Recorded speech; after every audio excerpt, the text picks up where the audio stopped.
The Riss were a species of exquisite, infuriating order. Their civilization was a marvel of legal engineering, a society so perfectly regulated that every action, from the planetary scale down to the consumption of a single nutrient pellet, was governed by a precise, immutable law. They had millions of them, all cross-referenced, all flawless. To the Riss, this was the pinnacle of enlightenment. Chaos was the only true sin. When they encountered humanity, they were baffled. Our laws were messy, incomplete. We relied on horrifyingly vague concepts like common sense, reasonable doubt, and don't be a jerk. To the Riss, this was not freedom. It was anarchy waiting to happen. With the best of intentions to save us from ourselves, they began integrating their legal framework into joint ventures. The first major test case occurred on the Serenity orbital platform, a joint Hunreese mining outpost. A human mechanic, Leo Garza, had committed a clear and grievous crime. He had assaulted a Riss engineer, breaking its arm. The Riss adjudicator, Magistrate Crean, presided over the hearing. His scales were polished to a dull sheen, and his data slate glowed with the relevant statutes. The defendant, Leo Garza, did willfully lay hands upon engineer Voss, resulting in fracture and tissue damage.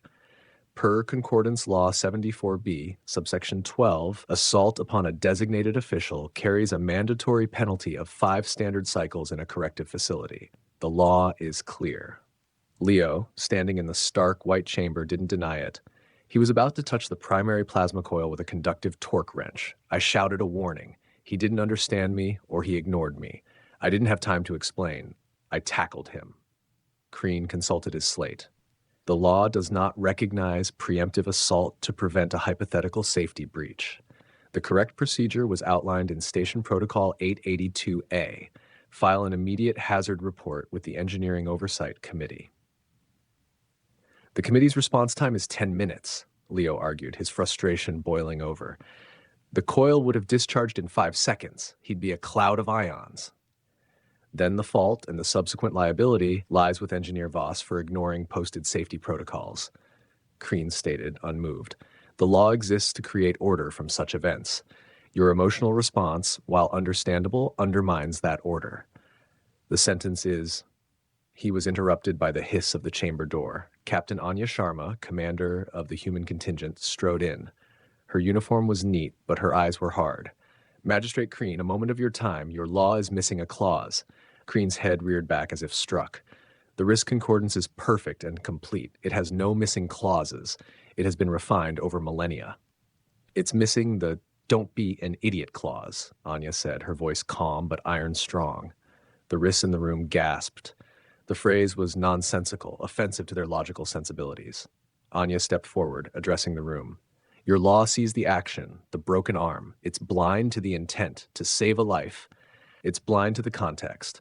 That's what our unwritten law is for. It's the foundation everything else is built on. It's why we hold a door for someone carrying a heavy box, even if there's no statute requiring it. It's why we don't need a law specifying the precise decibel level for a neighbor's music. We just know to be considerate. Leo saw an imminent tragedy and acted on the highest law we know: protect the helpless, even from their own idiocy. Crean was furious. This is sentimentality. It is chaos. You cannot administer justice based on vague, emotional notions. There must be a rule for everything. As if on cue, the station's alarms blared. A core containment breach. A coolant leak was spiraling into a catastrophic cascade failure. The station would be vaporized in minutes. On the bridge, chaos erupted, but it was 2 different kinds. The Riss crew froze, then burst into a flurry of activity, frantically pulling up emergency protocols. Regulation 9X requires authorization from a command-level officer for a core vent, one shouted. The emergency power reroute violates Safety Act 45C, cried another. They were trying to save the station by the book, but the book was too slow. The humans didn't hesitate. They didn't ask for permission. They bypassed safety lockouts, rerouted power through non-standard conduits, and manually cranked open emergency valves, actions that broke a dozen Riss laws. They fought the fire with chaos, with instinct, with a shared, unspoken understanding of what needed to be done. They saved the station. In the aftermath, the bridge was filled with the acrid smell of ozone and stunned silence. Magistrate Crean, his scales dull with shock, approached Captain Sharma.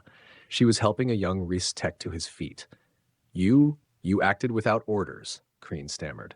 Without procedure. You broke countless laws. There wasn't time, Anya said simply, wiping soot from her face. The unwritten law applied. When everything is about to blow, you fix it. You figure out the paperwork later. Crean looked around. He saw humans checking on dazed wrists, sharing water, patching up minor injuries, all without a single regulation demanding they do so. He finally understood.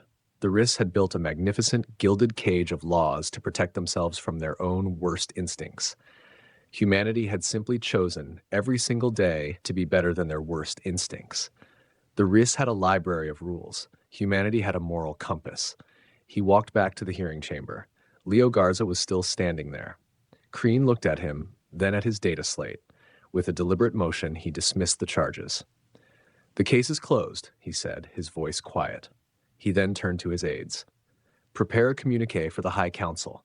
We have a proposal for a new foundational amendment to the Concordance. It became known as the Human Clause, a single, simple line that forever changed risk law. In any scenario, the spirit of the law shall forever outweigh the letter.